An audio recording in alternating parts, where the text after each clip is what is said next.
It is the Modi Hindi push that has sparked off quite a furor in a debate, with the government's directive asking ministers and officials to tweet in Hindi, triggering a big storm. After M. Karunanidhi, even J. Jayalalitha has objected to the move, and in a stinging letter to the Prime Minister, Jayalalitha has slammed the directive.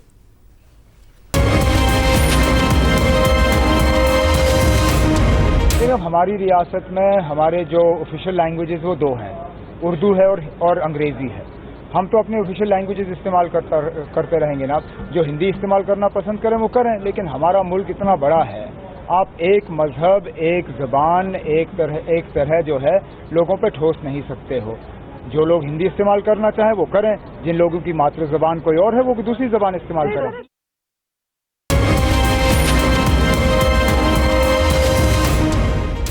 हमारी हिंदी जो हिंदुस्तानियत से जुड़ी हुई है।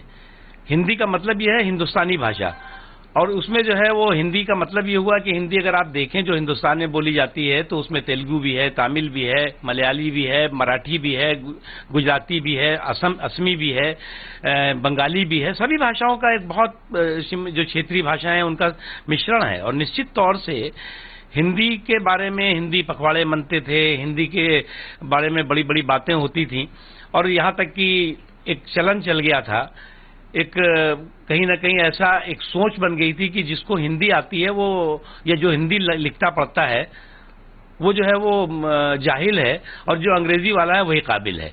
तो ये चलन और ये चोचले बंद होने चाहिए, और राष्ट्रभाषा को सम्मान होना चाहिए। और राष्ट्रभाषा के सम्मान का कतई अर्थ नहीं है कि जो क्षेत्रीय भाषाएं हैं या जो अंग्रेजी है उसका अपमान।